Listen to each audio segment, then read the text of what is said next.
하나님의 말씀은 잠언 1장 8절에서 19절입니다.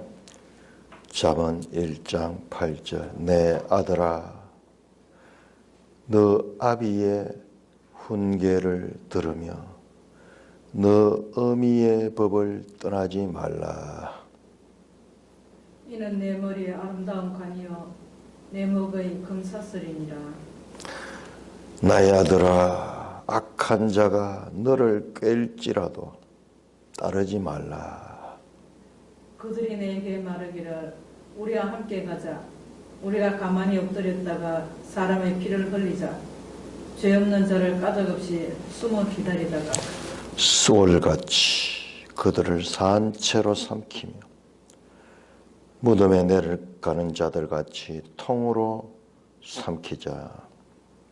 우리가 온갖 부활을 얻으며 빼앗은 것으로 우리 집을 채우리니 너는 우리와 함께 제비를 뽑고 우리와 함께 전대 하나만 두자 할지라도. 내 아들아, 그들과 함께 길에 다니지 말라. 내 발을 금하여 그 길을 밟지 말라. 대저 그 발은 악으로 달려가며 피를 흘리는데 빠름이니라.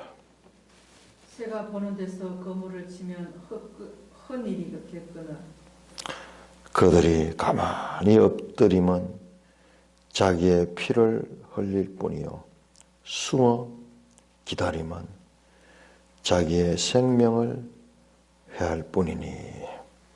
이익을 탐하는 모든 자의 길은 다 이러하여 자기의 생명을 잃게 하느니라. 하나님 아버지, 은혜를 감사합니다. 놀라운 하나님의 말씀, 생명의 말씀, 지혜의 말씀. 우리 인간의 생각으로는 근접할 수 없는 하나님의 지혜를 우리가 알아들을 수 있도록 인간의 언어로 우리의 눈높이에 맞추어서 계시해 주시니 감사를 드립니다. 진리의 성령님, 깨달음을 주시고 성경과 성경의 관계도 지혜로 통찰하게 하여 주옵소서. 그리하여 하나님의 뜻을 이 땅에서부터 알고 그 뜻에 우리의 삶을 맞추게 하여 주옵소서. 예수님 이름으로 감사하며 기도드리옵나이다. 아멘. 우리가 출애굽기를 하다가 제가 이제 잠언으로 돌아오는데 이 순서를 빨리 못 나가는 게 내가 잠언에 대한 전체 아웃라인을 또 알아야지 이걸 할 수가 있거든요. 그래서 진도를 천천히 나가는 거예요. 이게 빨리 나가버리면은 하나 많아요. 아무것도 몰라요. 우리가 잠언을 알고 있다 그러지만은 그냥 처세 현실, 이 처세 실용 교훈서 정도로 알고 있는데 그런 책이 아니에요. 그런 책이 아니에요. 특히 우리가 어제 봤던 1절에서 7절은 전체 서론인데 너무 소홀하게 넘어갔습니다. 자꾸 돌아가 봐야 돼요. 자꾸 1장 1절에서 7절 이 서문 머릿말을 이 모든 잠언의 전체를 관통하고 있는 건데 그런 것을 우리가 기억을 하고 오늘 본문을 보겠습니다. 자, 오늘 본문은 내 아들아 그렇게 시작이 됩니다. 네 아버지의 훈계를 들으며 네 어미의 법을 떠나지 말라. 자, 아버지, 어머니, 부모가 자식에게 당부하는 말씀으로 내용이 구성되어 있습니다.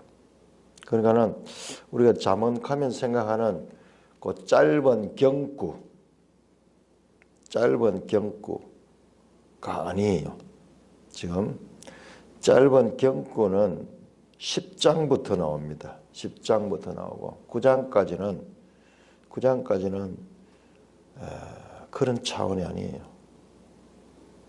앞으로 이제 조금씩 이제 우리 그 내용을 들다봐야 되겠지만은 일단 크게 알아야 돼요. 우리가 생각하는 잠언 그러면은 짧은 경구로 이루어진 속담 같은 것을 생각하는데요. 그것은 10장 이후에 나오는 것이고 1장에서 9장은 아비와 어미가 나오는데 어미는 뒤에 잘 나오지 않습니다. 아비의 아들에 대한 훈계들로 구성이 되고, 자, 우리가 내일자를 보면은 20절 보면 1장 20절부터는 지혜가 나옵니다. 지혜가 의인화되어서 나옵니다. 요게 8장 1절에서 31절도 그러하고요. 9장에서도 마찬가지예요. 이 본문을 할 적에 다시 찾아보겠습니다만은 아비가 자식에게 주는 말씀 그리고 지혜가 인격화된 의인화된 지혜가 설교하는 거예요. 설교하는 거고 그 다음에 공히 이 지혜와 아비가 가르치는 것은 여호와를 경외하는 거예요. 여호와를 경외하는 거. 그래서 여호와 경외가 잠언의 핵심 주제입니다. 자, 1장 7절 보세요. 1장 7절 여호와를 경외하는 것이 지식의 근본이거든. 그러면서 서론 가운데서도 결론적으로 7절에 와서 여호와를 경외하는 것이 지식의 근본이다. 미련한 자는 지혜와 훈계를 멸시하는 자다. 다 미련하고 어리석은 자인데 하나님의 지혜와 훈계를 받으면은 미련하고 어리석은 자가 아니라 지혜로운 자가 될 수 있는 거예요. 지혜로운 자는 누구냐? 여호와를 경외하는 자다. 자, 31장 잠언은 31장으로 이루어졌습니다. 마지막 보세요. 31장 30절 고운 것도 거짓되고 아름다운 것도 헛되나 오직 여호와를 경외하는 여자는 칭찬을 받을 것이다. 여호와 경외로 시작해서 여호와 경외로 끝이 납니다.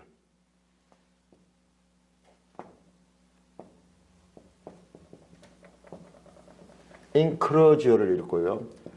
인클루지오만 된 것이 아니라 중간중간에도 처음과 끝뿐만 아니라 중간중간에도 계속 여호와 경외가 나옵니다. 그 잠언의 핵심 주제는 여호와를 경외하는데 그 여호와 경외를 아버지가 아들에게 가르치고 또 지혜가 사람들에게 가르치고 있는 것입니다. 자, 1장 29절 보세요. 대저 너희가 지식을 미워하며 여호와 경외하기를 즐거워하지 아니한다. 지혜로운 자는 여호와 경외하기를 즐거워하고 여호와를 경외합니다. 기쁨으로. 그러나 어리석은 자, 미련한 자는 여호와 경외하기를 싫어하고 자기의 힘과 자기의 노력만 믿고 살아가는 자가 미련한 자고 어리석은 자입니다. 세상의 가르침과 정반대죠. 세상에는 자기 자신을 믿으라 그러면서 자기를 확대하고 자기를 개발하고 자기가 모든 것의 주체가 되는 것을 가리키는 것이 세상 교육이라 그러면은 잠언의 가르침은 되게 현실적이면서도 아주 세상에서 어떻게 하면 성공할 수 있을까, 어떻게 하면 바른 길로 갈 수 있을까? 어떻게 하면은 좋은 인간관계를 유지할 수 있을까? 이런 너무나 현실적인 내용들이 중간에 나오지만은 그러나 그 핵심 주제는 여호와를 경외하는 거예요. 그러니까 참 이해하기가 쉽지 않죠. 지극히 현실적이면서도 지극히 신앙적인 메시지가 잠언이다. 이게 성경이에요. 성경 전체를 보시면은 우리가 생각하는 그런 성경이 아니에요. 우리 성경은 하나님 말씀이 이래서 초월적이고 뭐 이런 것만 있는 전혀 그런 책이 아니에요. 그 내용을 듣다 보면 그거는 우리의 선입견이에요. 성경을 통해서 우리의 선입견을 무너뜨려 나가는 거예요. 우리는 성경이나 신앙이나 하나님과 전부 신비적인 거 생각하는데 전혀 그렇지 않아요. 철저하게 현실과 신앙의 연결이요. 전혀 가르치 않아요. 너무나 현실적인 거. 이건 신앙은 초현실인데 이건 전혀 다른 세계인 것 같은데 이것은 땅이라 그러면 이것은 하늘이라고 할 수 있는데 이 두 개가 완전히 분리된 것이 아니라 이 두 개가 서로 연속성을 가지고 있다는 것이에요. 현실과 초현실이 땅과 하늘이 우리는 이분법이 아니라 계속 우리 신앙을 가지면은 이 이분법에 많이 빠지고 그 종교들은 거의 이분법을 가지고 있어요. 이분법. 그러나 기독교 신앙은 그렇지 않아요. 철저하게 현실에 기반을 둔 신앙, 초현실 또는 초현실을 떠나지 않는 현실 이 두 관계가 잠언을 통해서도 우리에게 전체적으로 그런 구조로서 말씀하는 거 어느 한 부분이 아니라 구조 자체가 그와 같은 말씀을 하고 있는 것입니다. 뿐만 아니라 내 아비의 훈계를 들으면 내 어미의 법을 따르지 마라. 내 아들아. 어디서 많이 들었는 거 아니에요? 바로 우리 출애굽기 할 적에 너희가 훗날에 네 아들들에게 이 절기가 무슨 뜻입니까? 우리가 왜 이런 음식을 먹습니까? 물으면은 그때 너는 이 모든 것들을 가르쳐 그들에게 교훈하라. 교육하라는 교육. 신명기 뭡니까? 신명기. 들으라 이스라엘아 그러면서 그 부모가 쉐마 그 아들들에게 교육하는 내용이잖아요. 교육하는 내용.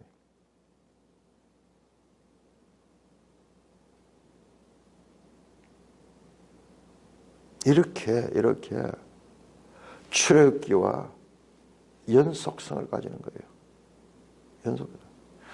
교육하는 공동체. 우리가 지금 이제 구약 성경을 통해서 볼 때 구약 성경의 하나님의 백성들은 뭐냐? 교육하는 공동체. 교육 공동체. 그냥 혈연 공동체이지만은 혈연 공동체는 이코르 교육 공동체. 그냥 자식만 놓고 마음대로 살아가는 것이 아니라 무엇을 중심으로 보통 이 세상의 부모는 현실을 가르쳐 어떻게 하면 잘 살 것만 가르치지만은 그러나 그 모든 근본에 여호와를 경외하는 이와 같은 하나님 중심의 신앙. 이게 그러니까는 세상에도 이런 좋은 책들이 많이 있거든요. 다른 나라에도 보면은 그냥 세상 나라에도 좋은 교훈집들이 많이 있어요. 우리도 그런 것들이 많이 있죠. 상강오륜도 있고 무슨 뭐 공자, 맹자, 농어 다 이런 거 있지만은 그것은 현실을 중심으로 하고 공동체를 중심으로 하지만은 여기는 이 땅을 초월한 하나님을 경외하는 것이 그 중심에 있다는 거죠. 중심에 있다. 이스라엘이 저렇게 고난의 역사를 가지고 참으로 인류 역사상 가장 비참한 그와 같은 고난스러운 삶을 살았던 민족임에도 불구하고 오늘날 가장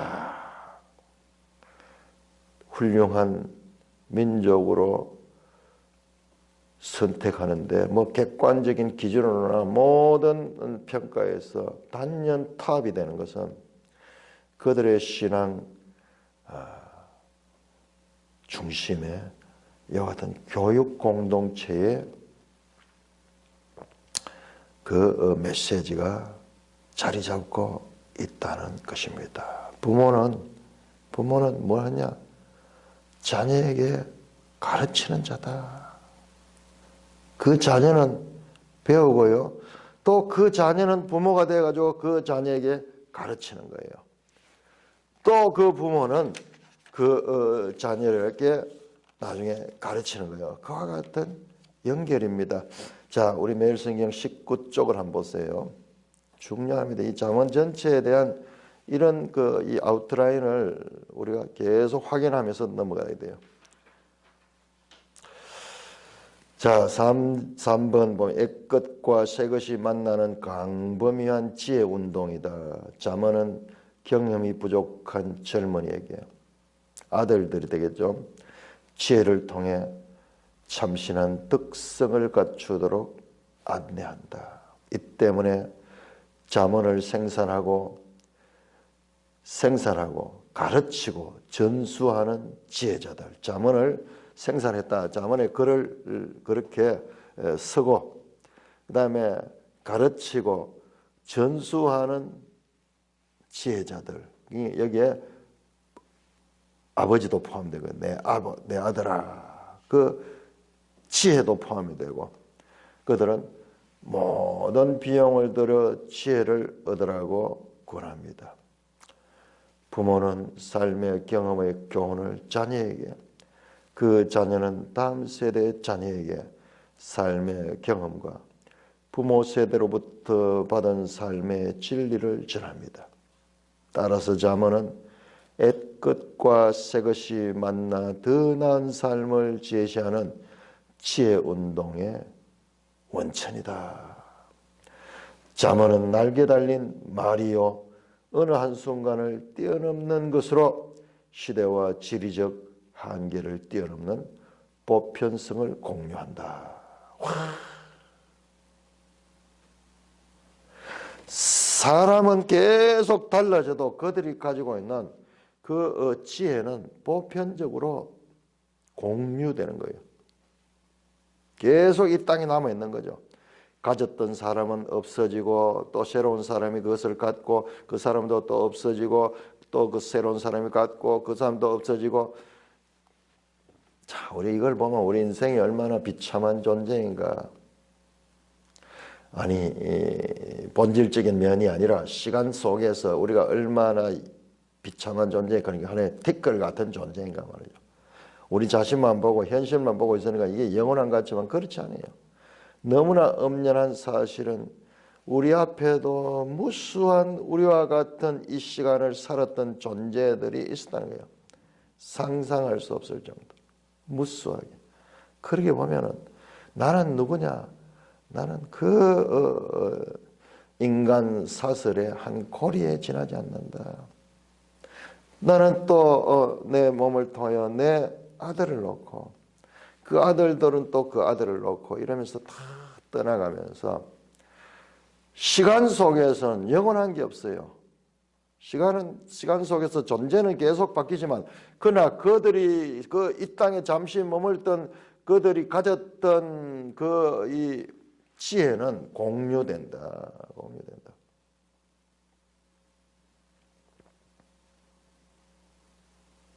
자만의 복지를 위한 삶의 기술과 직관, 행복, 건강, 부호, 명예, 장수 등 지극히 현실적인 거죠. 등을 승인하기 때문에 실용주의적인 성격이 가다. 완전히 이거는 이게 무슨 성경인가 싶을 정도로 현실주의적이고 실용주의적이지만 이처럼 자문의 지혜는 인류의 보편적 가치를 공유하기에 유일무이한 이 세상 다른 나라에도 이런 글들이 많이 있어요. 우리 상강오륜 같은 것도 얼마나 실용주의적이에요. 어떻게 하면 이 사회 공동체 가운데서 질서 있게 잘 살아갈까. 그래서는 부모를 공경하고 또 부모는 그 나라의 그 하나의 조직이라서 임금을 공경하고 그래서 사회 질서를 잘 지키고 뭐 이와 같은 것들을 가르치잖아요. 고대 이스라엘과 그 주변 국가들과 유사성의 염두를 두는 것이 필요하다. 심지어는요, 잠언 내용이 저 애굽의 지혜서들과 너무 닮은 내용도 있어요. 그러나 지혜의 보편성에도 불구하고 현실에 대한 특정한 태도를 다루는 세계관을 반영한다. 곧 독특하게 구별되는 중요한 신학적 전제. 여호와 경외 사상은 잠언 지혜 신학의 중요해요. 다른 나라하고 완전히 다른 것은 그 중심에 여호와 경외 사상이 자리 잡고 있다는 것입니다. 자, 내 아들아, 네 아비의 훈계를 들으며 네 어미의 법을 떠나지 마라. 훈계, 요 앞에서 나왔던 거예요.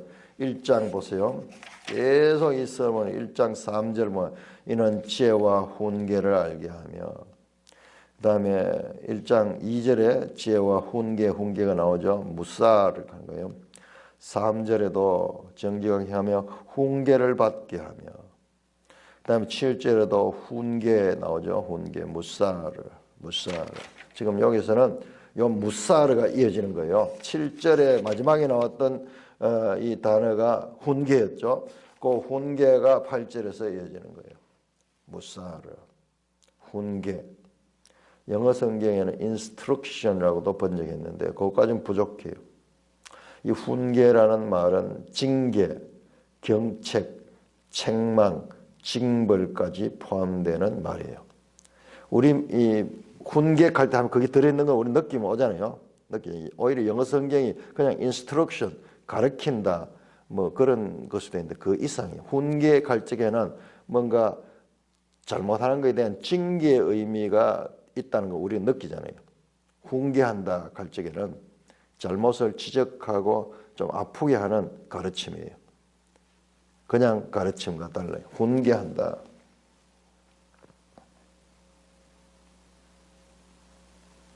그 다음에 네 어미의 법을 떠나지 말라. 법, 토라입니다. 토라. 법은 그냥 지켜도 되고 지켜도 되지 않는 것이 아니라 법은 강제성을 가지고 있죠. 법, 생명과 성령의 법, 죄와 사망의 법, 법은 강력한 강제력을 가지고 있습니다. 법을 어기게 되면은 감옥에 넣거나 심지어는 사형까지 처하는 징벌이 따릅니다. 법은 반드시 지켜야 돼요. 법은 자의적으로 지켜도 되고 안 지켜도 되는 것이 아닙니다. 세금에 관한 법 지키지 않으면 재산을 몰수당합니다. 훈계, 법, 아비와 어미의 가르침은 반드시 지켜야 할 것이다. 힘들지만은 이는 왜? 네 머리에 아름다운 관이요 내 목에 금사슬이다. 와. 이 훈계와 아비의 훈계와 어미의 법이 뭐기 때문에 지켜야 되느냐? 이게 네 앞에 앞으로 아름다운 관이 될 것이다. 영광스러운 관, 높은 자리에 올라가고 세상에서 영광을 받는 그와 같은 것을 그림으로 표현한 거예요. 네 목에 금사슬이다. 애굽의 그 미술품들 보면요, 이 가슴과 이 목을 장식하는 이런 큰 이런 사슬들이 있어요. 사슬. 여러 개 반복해서. 요즘으로 치면 무슨 훈장 같은 거, 가슴에 달고 있는 훈장처럼 인생에 그 아비의 훈계와 어미의 법이 너에게 장차 머리에 아름다운 관을 씌워줄 것이며 네 목에 금사슬을 가지고 있는 장식이 되어서 영광스럽게 할 것이다. 영광스럽게 하시.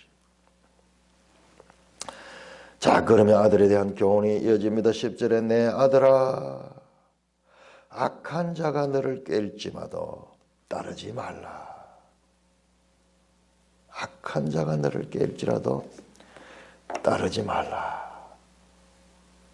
여기 시편 1편과 똑같아요. 시편 1편 1절에 1절에 나오는 그 악인의 꾀를 따르지 말고 죄인의 길에 서지 말고 오만한 자리에 앉지 말라. 지금 같은 악한 자가 너를 깰지라도. 여기 창세기 3장 1절에 악한 자 사탄이 와서 인류를 꿰었잖아요. 그런데 그게 따라가 버렸잖아요. 그러나 내 아들아, 악한 자가 너를 깰지라도 따르지 마라. 악한 자는 누구인가? 여기 악한 자가 하타님으로 돼. 하타님. 이거 중요하더라고요. 하타님.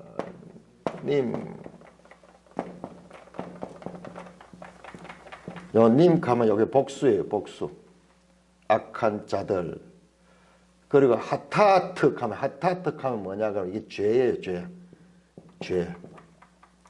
하타님, 요거 악한 자로 되어 있는데, 요거 죄인들이다, 죄를 짓는 자들이라, 그런 뜻이에요. 하타특 하는 게 원래 죄라는 말이에요.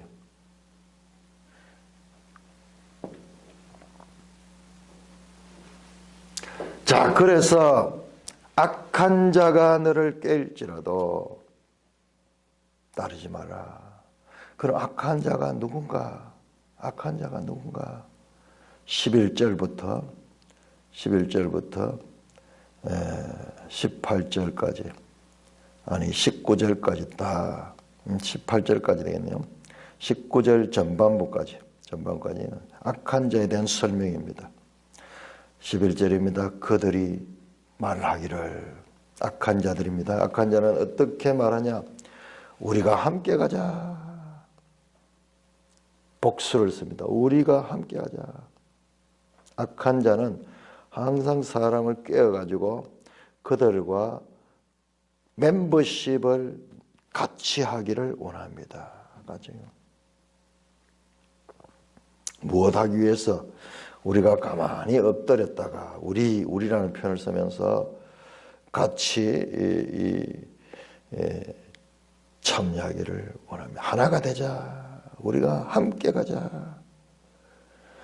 우리가 가만히 엎드렸다가 사람의 피를 흘리자. 죄 없는 자를 까닭없이 숨어 기다리다가 소울같이 그들을 산채로 삼키며 무덤에 내려가는 자가 제 통으로 삼키자. 이게 뭐예요? 강도살인을 교사합니다. 강도살인. 그런데 누구를? 원수가 아니고 가만히 엎드다가 불특정 사람이에요. 그냥 사람의 피를 흘리고 죄 없는 자를 까닭없이 숨어 기다리다가, 이게 뭐냐 그러면은 묻지마 사건이, 묻지마, 무슨 이유도 전혀 없이 그냥 아무나 묻지마, 아무나 우리의 이 강도짓을 하는 거예요. 저 사람 걸 뺏기 위해서는 누구든지 가리지 아니하고 숨어서 기다리다가, 가만히 엎드렸다가 또는 숨어서 기다리다가 속이고, 그리고 목적을 위해서 꾀를 내는 거죠. 어떻게 하자고? 12절 소울같이 그들을 산채로 삼키며 무덤에 내른같이 통으로 삼키자. 급작스럽게 공격해가지고 그들을 죽여버리자. 13절 우리가 온갖 보화를 얻으며 빼앗은 것으로 우리의 집을 채우자. 그래가지고 막 빼앗아가지고 그 사람의 것을, 보화를 얻으며, 이거 만몬이죠. 만몬. 그 재물, 보화를 빼앗은 거죠. 재물을 빼앗습니다. 이 재물이 산업이라고도 번역되기도 해요. 산업. 저 뒤에 가면은, 제일 마지막에 가면은 이 단어가 다시 나오는데 산업이라고 나와요. 그러니까 나무 기업이든지 남은 물건이든지 작은 남의 것을, 남의 기술력이라든지 이런 것들을 빼앗아 가지고 노력하지 않고 숨어 있다가 남이 열심히 하는 것, 그것을 빼앗아 가지고 어떻게 우리 집을 채우자. 우리 집을 채우자. 지금 이게 공동체예요. 그냥 빼앗아 가지고 나누는 것이 아니고 우리가 하나의 우리의 집을 채우자. 너와 내가 같이 부자가 되자. 14절 너는 우리와 함께 제비 뽑고 우리와 함께 전대 하나만 두자 할지라도. 그렇게 말한다. 악한 자들은. 자, 14절에 주석이 나옵니다. 멜성이 너는 우리와 함께 제비를 뽑고 전대 하나만 두자는 약탈물을 공평하게 나누겠다는 말이다. 제비를 뽑아 나누겠다. 그건 조금 부족한 해석이에요. 부족한 해석. 오히려 뒤쪽에 공동번역은 우리와 한 통속이 되어 같이 먹고 같이 살자. 이게 맞아요. 전대 하나만 약탈물을 공평하게 나누겠다는 뜻이 아니고 나누는데 왜 전대 하나만 둬요? 함께 제비를 뽑는다. 여기 공평하다가 여기에 제비를 뽑는 것이 뭐냐? 역할 분담. 악을 행하는데 너는 망을 보고 너는 공격을 하고 너는 뭐 하고 이렇게 함께 역할을 분담해 가지고 제비를 뽑아 가지고 각자 역할을 분담을 하고 그다음에 어떻게 빼앗은 것을 함께 공유하자는 거예요. 공유하자는 거예요. 전대 하나만 두는 거예요. 공유하자. 그 말은 탈취물 분배에 전대 하나만을 두면 계속해서 모으자 가는 거예요. 계속 우리 함께 일을 해가지고 전대를 모으자. 이것은요, 뭘 강조하느냐? 한 통속이 되어서 우리가 함께 일을 계속 하자는 그와 같은 멤버십을 강조하는 겁니다. 우리가 한 공동체가 되고 한 동맹이 되어가지고 힘을 합쳐서 악을 행해서 우리가 하나의 공동의 목표를 가지고 그렇게 해서 이 회사 같은 거죠. 함께 그렇게 해서 큰 기업을 이루자. 공동체성을 강조하고 있습니다. 악한 자들이 이렇게 말하면서 너를 깬다는 거예요. 이렇게 말한다면 깬다. 15절 그렇게 할지라도 14절 끝에 내 아들아 그들과 함께 길에 다니지 말라. 네 발을 금하여 그 길을 밟지 말라. 자, 잠언에 나오는 핵심 주제가 뭐냐 그러면은 여호와 경외가 핵심 주제고요. 그리고 여호와의 경외에 이르는 강론에서는요, 가장 중요한 것이 생명과 길입니다. 길. 요 시편하고 똑같은 시편. 시편에 데레크 강의된 데레크.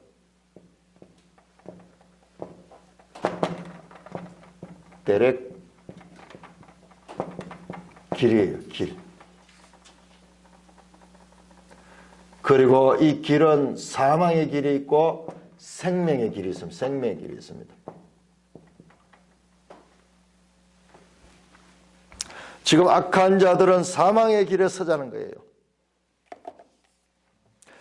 내 아들아 그들과 함께 길에 다니지 말라. 그들과 동맹을 맺지 말라는 것입니다. 함께 하지 마라. 길에 다니지 마라. 네 발을 금하여 그 길을 밟지 말라. 우리말로는 요 길이라고 번역이 되어 있는데 이 히브리 원어에는 네티바에서 길을 걷는 발이에요. 발. 그 발을 그 길에 대지 말라. 그 뜻이요. 그 말 앞에 나오네. 네 발을 금하여 그 길을 밟지 마라. 길을 걷는, 그래서 길이라는 단어는 원래 없어요. 그 네 발을 금하라. 그 길에 함께 다니지 말고 데렉하지 말고 데렉에 함께 하지 말고 그들과, 그러니까는 그 말씀은 그들과 멤버십을 가지지 마라. 그들과 동맹을 맺지 말라. 그들과 연합하지 말라. 자세히 우리 한번 들다 봅시다. 이 세상에 사는데 혼자서는 잘 살지 못하잖아요. 그래서 사람들은 사상에도 때를 이루고 있어. 때를 이루고 있어. 그래서 내와 같은 뜻을 가진 사람들을 많이 모으면은 그게 결국 우리 이 사회에서 승리자가 돼. 투표를 많이 하고. 그래서 함께 하는 자가 많으면 계속 함께 하면서 그들의 세력을 넓혀가고 자기를 확장시켜 나가는 거죠. 그 길을 한번 밟지 말라. 함께 하지 마라. 구체적으로 가르치고 있습니다. 16절 대저 그 발은 악으로 달려가며 피를 흘린데 빠릅니다. 여기에 로마서 3장 15절에 인용되는 말씀이에요. 죄를 설명할 적에. 자, 우리 한번 볼까요? 로마서 3장 15절.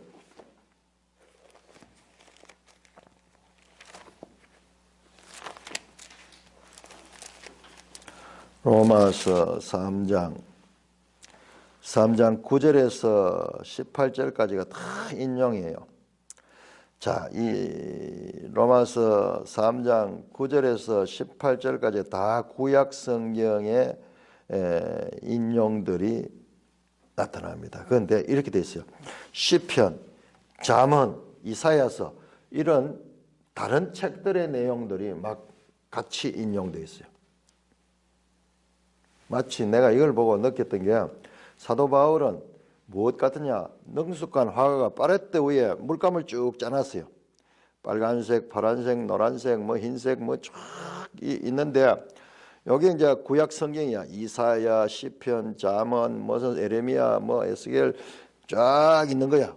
그걸 가지고 요걸 찍어가지고 하고 요거 찍어가지고 이사야를 일부 찍어내고 에레미야를 찍어내고 잠언을 찍어내고 혼색해가지고 이렇게 칠을 하듯이요.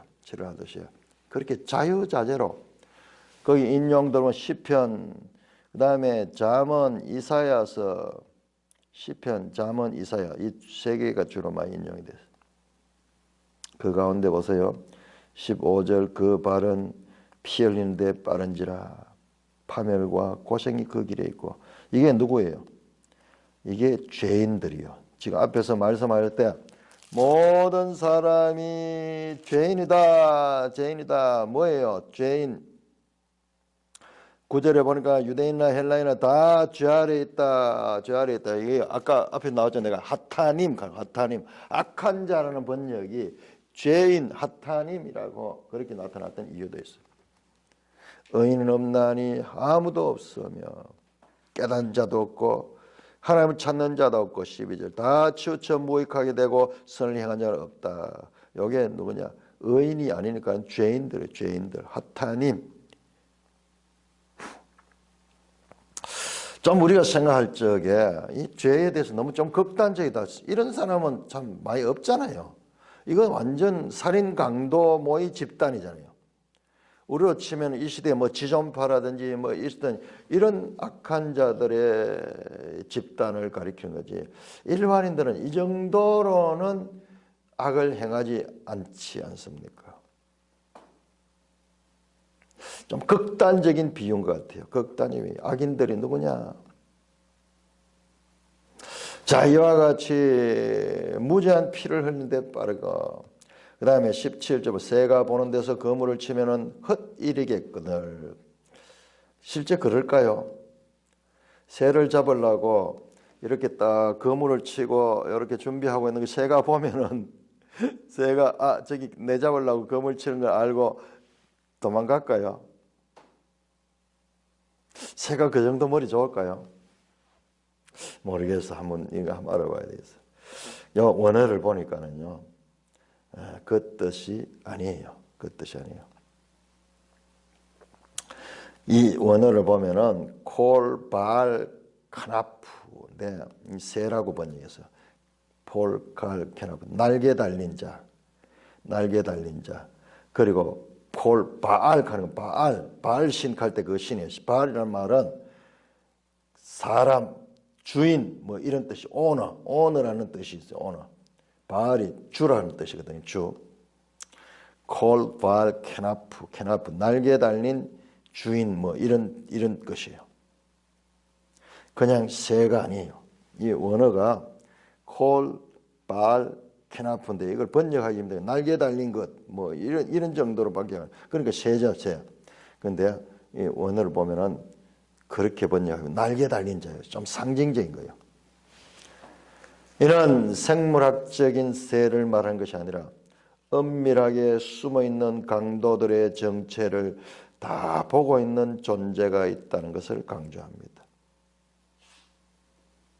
은밀하게 엎드려서 숨어서 이 일을 다 하지만은 새처럼 위에서 날면서 보는 존재가 있다는 거예요.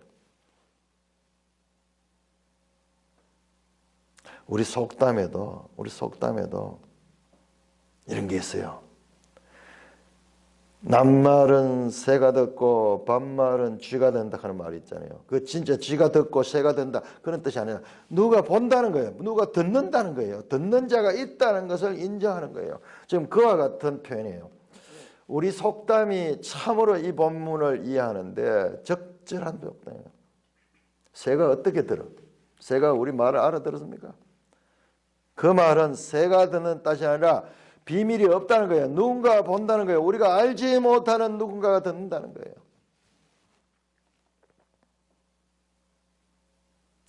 은밀하게 행하고 숨어서 행하고 엎드려서 행하고 비밀스럽게 하지만은 그러나 그것이 헛일이다. 보고 있다. 새가 보고 있다. 날개 달린 자가 보고 있다. 뭐 천사라고도 볼 수도 있겠고 더 이 비약으로 나가면 하나님 보는 거죠. 높은 데서 보는 거죠. 그 결과 18절 그들이 가만히 엎드리면 자기 피를 흘릴 뿐이요 숨어 기다리면 자기의 생명을 해할 뿐이다. 11절에 나오잖아요. 가만히 엎드려가 사람의 피를 흘리자 까닭없는 자를 이 죄 없는 자를 까닭없이 숨어서 기다리다가 숨고 그리고 엎드리며 악행을 했던 것이 뭐냐? 헛일이다. 왜? 스스로 자기가 죽는 거다. 자기의 피를 흘릴 뿐이요 숨어 기다리면 자기의 생명. 내가 다른 사람을 해한다고 했지만 결국은 내 자신을 해하는 일이다. 그것이 생명이 해진다. 자, 생명과 길이 나왔습니다. 생명과 길. 우리 앞으로 보면서 우리 잠언에서 중요한 핵심 메시지, 길과 생명이 여기에 같이 나왔습니다. 매일 성경 21쪽 합니다. 21쪽 제일 마지막에 밑에서 넷째 줄, 다섯째 줄 되겠네요. 잠언 전체를 집약하는 말은 생명과 길이다. 그 길은 지혜와 어리석음, 의인과 악인의 두 갈래 길이다. 의인의 길은 생명으로 갈 것이고 악인의 사망의 길이 될 것이다. 자, 이렇게 요 생명, 길, 요 단어들이 계속 나오는 거예요. 19절에도 보세요. 이익을 탐하는 모든 자의 길은 그러면서 길이 나오죠. 길과 생명 나오죠. 15절에도 함께 길에 다니지 말라 그랬어요. 남을 해치고 남을 이용해서 내가 이익을 취하는 것이 자기들 생각에는 내가 부유하게 되고 내가 잘 살게 되어서 내가 크게 된다고 생각하고 나는 생명을 오래 유지할 수 있고 풍성한 생명을 누릴 수 있다고 생각하면 정반대라는 거야. 아니야. 네 자신을 해하는 거야. 그러면서 결론이 19절입니다. 19절. 자, 이익을 탐하는 자. 자, 19절에 대한 매일 성경 주석이 나오냐. 이익을 탐하는 모든 자는 누군가의 것을 훔쳐 불법적 이득을 챙기는 모든 것을 뜻한다. 앞에 나오는 이거 내용이에요. 악인들의 행태를 지배한 포인트다. 이익을 탐하는 자, 다 이익을 탐하죠. 이익 앞에 탐 안 낸 사람이 없어요. 자, 이 본문에서는 문맥을 통해서 봐야 됩니다. 이것은 앞에 나왔던 설명은 결국 이익을 탐하는 모든 자의 길을 가리키기 위한 거예요. 아니, 세상 사람들이 다 이익을 위해서 열심히 살고 그렇게 사는 거지만은 지금 여기서 그 이익은 앞에 나왔던 거예요. 남의 것을 훔치고 남의 것을 남을 희생시키고 남을 죽이고 그렇게 탐욕에 삶을 사는 자들의 길이 다 이러하다. 다 이라요. 자기의 생명을 잃게 되는 길과 생명 또 여기 또 나오네요. 자기의 생명을 잃게 하는 자. 자, 극단적인 그림이 나왔어요. 살인 모의하는 강도 집단, 숨어서 하면서 그래서 자기 욕심을 가지고 딴 사람을 해치는 이런 극단적인 살인 집단의 그림이 나왔는데 끝에 가지고는 이익을 탐하는 모든 자가 이와 같은 거예요.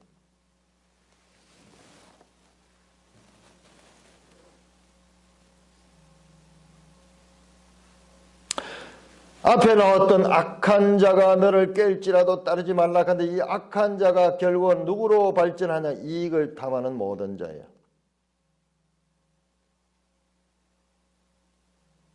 강도짓하고 살인하는 이게 목적이 아니라 이익을 탐하는 이야기를 하기 위해서 그것을 단적으로 그림으로 보여주는 이와 같이 악행하는 자, 우리가 끔찍하게 생각하는 자, 일하고 이익을 탐하는 자의 길이 결과적으로 같다는 겁니다.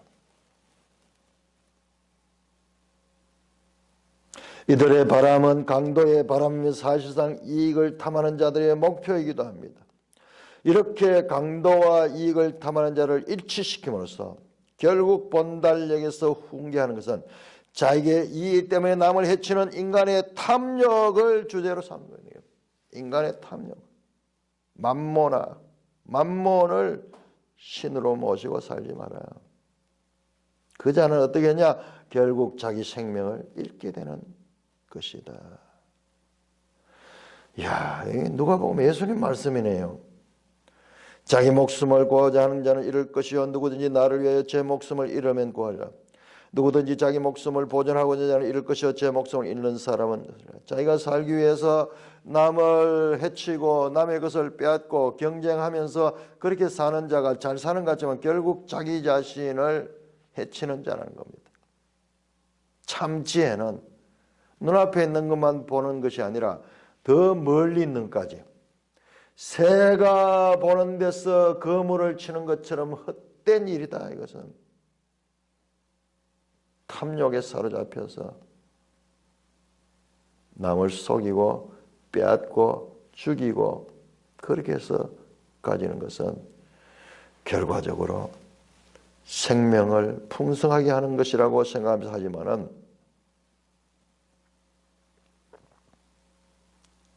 자기의 생명을 잃게 하는 것이라는 말씀입니다.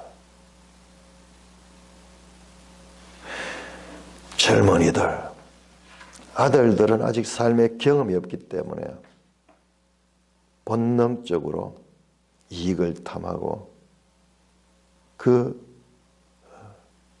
세상의 풍조를 따라서 사람마다 좀 차이가 있는 것 같아요. 저 같은 경우에는 참 극단적으로 이익을 탐했던 자예요. 참 이익을 탐했다. 모든 것을 내 목적으로. 지금 누구 이야기하지만 그 사람이 내를 너무 닮아 있어요. 눈앞에 보면. 그 나는 지금 딴 사람 모르게 내가 그런 생각을 가있다 생각하면 왜 나이 든 사람 보면 다 보여요. 그 사람 말하는 거나 행동하는 거나 이런 거 보면 다 보여요. 그런데 본인은 지금 자기가 지혜롭다고 생각하고 그렇게 하는 거예요. 빨리 그걸 깨뜨리고 사는 것 같고 잘 되는 것 같은 것 같지만은 실패로 그것은 더디 가는 것이고 실패하는 것이다. 뒤에 이제 나오겠지만은 하나님 앞에 모든 것을 맡기고 돈과 사람이 우선이 아니라 하나님 안에서 이 모든 것을 통찰할 수 있는 그런 아비의 훈계와 법을 가질 적에 그는 생명을 잃게 되는 자리가 아니라 머리에 아름다운 관을 쓰고 목에 금사슬을 매는 것처럼 그림이죠. 한편의 그림을 탁 통해가지고 그렇게 장래를 영광스러운 장례를 맞을 것을 말씀하고 있는 것입니다. 10. 이 잠언. 이 잠언 너무 놀라운 책이에요. 너무 놀라운 책.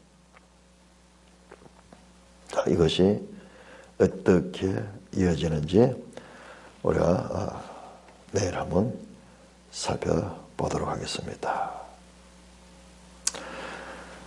찬송가 516장입니다.